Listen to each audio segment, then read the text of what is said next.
안녕하세요. BTX입니다. 오늘은 민수기 6장을 같이 살펴보겠습니다. 본장에서는 시간을 정해놓고 하나님께 서원한 것을 이루고자 하는 남녀 사람들을 가리키는 나실인들에 대한 규정을 말씀하고 있습니다. 나실인으로 서원한 동안 그는 하나님의 소유가 되므로 거룩합니다. 이들은 포도주를 포함한 어떤 종류의 술을 마셔서는 안 되고 포도로 만든 것은 모두 멀리해야 합니다. 나실인들은 땅의 풍요와 안정을 상징하는 포도 제품을 멀리하므로 오직 하나님만을 온전히 의지한다는 것을 삶으로 고백하였습니다. 이들은 가나안 사람들의 안정적 삶의 상징인 포도 제품을 멀리하므로 가나안 사람들의 삶의 방식을 따르지 않겠다는 서약을 한 것이지요. 하나님께 드려진 기간 동안에 그의 몸도 하나님께 속한 것이므로 머리털도 마음대로 잘라서는 안 되었습니다. 성경이 죽음을 부정한 것으로 취급하므로 죽음과 거룩은 상반되어 함께 할 수 없습니다. 따라서 나실인은 주검을 만져서는 안 되는데 심지어 부모와 형제가 죽더라도 그들의 주검을 만져서는 안 되었습니다. 그 이유는 머리에 하나님께 헌신하는 표를 지니고 있기 때문입니다. 이처럼 나실인과 하나님의 관계는 가족 관계를 포함한 모든 관계보다 우선하게 됩니다. 하지만 어쩔 수 없이 주검을 만졌거나 보았을 경우에는 정결 예식을 거쳐 소원 기간을 다시 시작하게 됩니다. 그러기 위해서 7일 동안 정결 기간을 거쳐 7일째 되는 날 머리털과 수염을 밀어야 합니다. 8일째 되는 날 산비둘기 둘 혹은 집비둘기 새끼 2마리를 회막으로 가져가서 한 마리는 속죄제물로 한 마리는 번제물로 드려야 합니다. 지난 기간은 무효이므로 다시 시작하는 의미에서 1년 된 새끼 순양을 속건제물로 바침으로 다시 헌신하게 됩니다.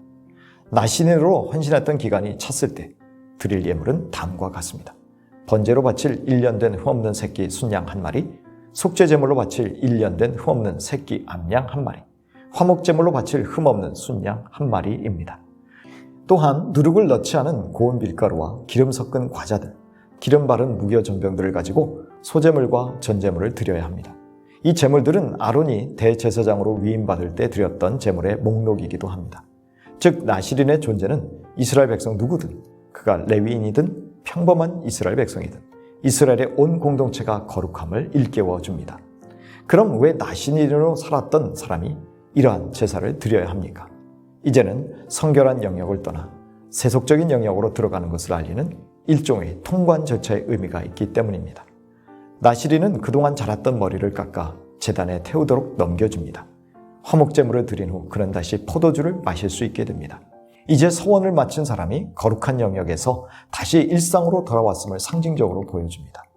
우리 그리스도인들 역시 이 세대를 본받지 않고 하나님의 선하신 뜻을 따라 이 세상에서 살아가겠다고 헌신한 거룩한 산제물로 헌신한 사람들입니다. 구약의 나실인들처럼 거룩한 하나님의 자녀로서 살겠다고 자발적으로 서원한 사람들임을 잊어서는 안 됩니다. 거룩하게 구별된 나실인 제도를 말씀하신 후에 하나님의 복이 선언된다는 것은 거룩이야말로 참 복을 받게 하는 비결임을 알려주신 것이라 할 수 있습니다. 22절 이하에 나오는 소위 아론의 축복 기도라 불리우는 공동체를 위한 축복 기도문은 세 문장으로 구성되어 있으며 각 문장에 한 쌍의 동사가 사용됩니다. 전부 3번에 걸쳐서 하나님의 이름이 등장하고 있습니다. 그 의미는 축복의 주체가 하나님이시라는 것을 강조하는 것입니다. 27절에서 하나님은 제사장들이 당신의 이름으로 이스라엘에게 축복하라고 하십니다. 그럴 때 하나님이 이스라엘 자손에게 복을 주시겠다고 약속하십니다. 중요한 것은 하나님의 이름이 백성들 위에 있는 것 자체가 복이 된다는 것을 제사장들이 가르쳐야 하고 백성들이 체험해야 했습니다.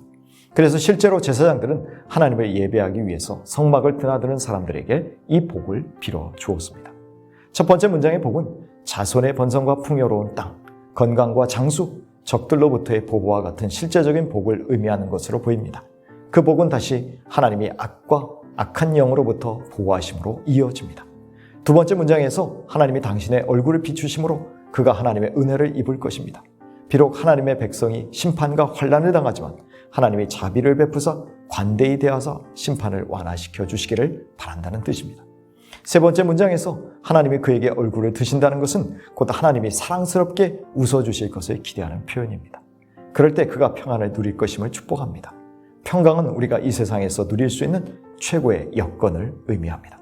이처럼 첫 동사가 그 다음 동사로 이어지는 원인과 결과의 역할을 하게 되면서 하나님과 온전한 관계에 있는 모든 거룩한 하나님의 백성에게 하나님의 법이 선포됩니다. 하나님의 이름이 3번이나 반복되면서 오직 하나님만이 복을 주실 수 있는 복의 원천과 실행자이심을 분명히 강조하고 있습니다. 우리가 잘 아는 고린도후서 13장 13절에서도 축복 선언에 삼위일체 하나님이 등장하고 있습니다. 주 예수 그리스도의 은혜와 하나님의 사랑과 성령의 사귐이 여러분 모두와 함께하기를 빕니다. 이처럼 고린도후서 13장 13절은 많은 교회들이 예배 후에 목사로부터 마지막 선언으로 듣는 축복 기도입니다. 여기서 바울은 복의 통로로서의 성자 예수님, 복의 원천으로서의 성부 하나님, 복을 경험케 하시는 실행자로서의 성령 하나님으로부터 복을 받기를 선언하고 있습니다. 당시 제사장들만 선포할 수 있는 복을 왕같은 제사장들인 우리 모두가 서로를 위해서 빌어줄 수 있게 되었음을 알려줍니다. 이 축복 선언은 특정한 사람들만의 전유물이 아니라는 것이죠. 고린도후서 13장 13절처럼 참 복은 삼일체 하나님이 거룩해진 우리와 함께 하시는 것입니다. 이 복을 우리 모두 낱낱이 누리며 살아갈 수 있기를 축복합니다. 시편 73편 28절입니다. 하나님께 가까이함이 내게 복이라. 내가 주 여호와를 나의 피난처로 삼아 주의 모든 행적을 전파하리이다.